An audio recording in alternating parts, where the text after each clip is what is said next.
Hi, my name is Kay, and this is an introduction to using Google Forms for gathering data. In this lesson, I will be covering how to create and edit a Google form, and I'll touch on some of the key settings to consider when setting it up. I'll go over how to share the form so you can see how data is collected, and I'll show you some of the ways the data from Google Forms can be tracked. A Google form is an effective and adaptable tool for gathering information online, and the data comes to you. You don't have to go collect it. One way you might use it as a student is for brainstorming and opinion polls for group projects. I've used it for event registration and feedback, job requests, a reference desk tracker, and I've even seen it used as a virtual escape room. Starting from your Google Drive, select New, and come down and hover over More. And here's where you'll see Google Forms. Now you have the option of using a blank form or using a template. Today I'm just going to use a blank form. So selecting that, here we are in our untitled form. Selecting in here, it highlights it so we can type in, we're going to type in presentation survey. If you select here where the title of the form is, it automatically populates with what you just typed here. It's a good idea to put in a description for your form, so I'm going to say, "We would like your honest opinion." Now let's add our first question. Just click here and it highlights, and I'm going just to ask for the recipient's name. Now I don't know if you saw, but over here it automatically changed to short answer. It was multiple choice. So Google intuits what you might want to be there, and sure enough I do want short answer for the name.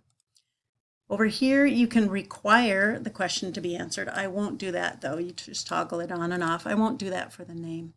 Let's add another question. And this question is going to be about which survey they attended. I'll put some information in there and get back to you. Okay, I've put in that question, which presentation did you attend?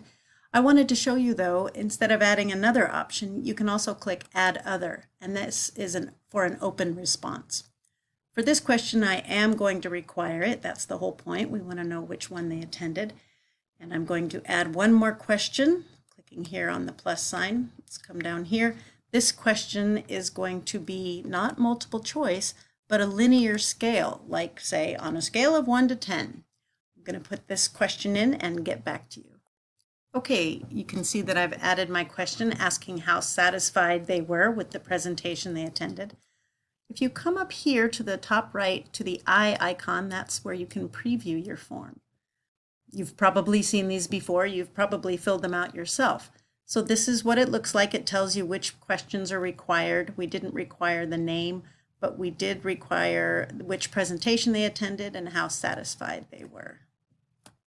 Let's close out the preview, going back to our form, and now clicking on selecting the settings gear icon. That shows you some options. I'm not going to restrict it to SJSU. Usually you want to limit to one response. You can even let people edit it after they've submitted it, and they can maybe see a summary of responses. I'm clicking that one because I do want to show you that later.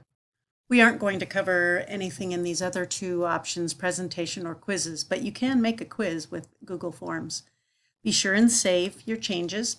And now up here, the purple button here that says send, selecting that, this is how you can share your survey.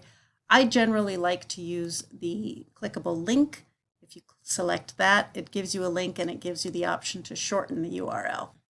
Here we are back at our form, and you can see I've put in some responses.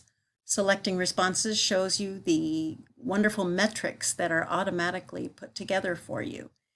And if it's not enough to get these graphs, what you can do is select View Responses in Google Sheets, and it automatically populates.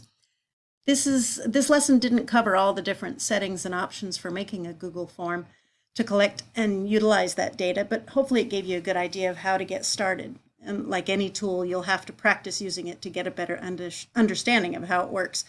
But I hope you feel confident enough to get started with it. It's a free, fast, and flexible way to gather data and track it for later use.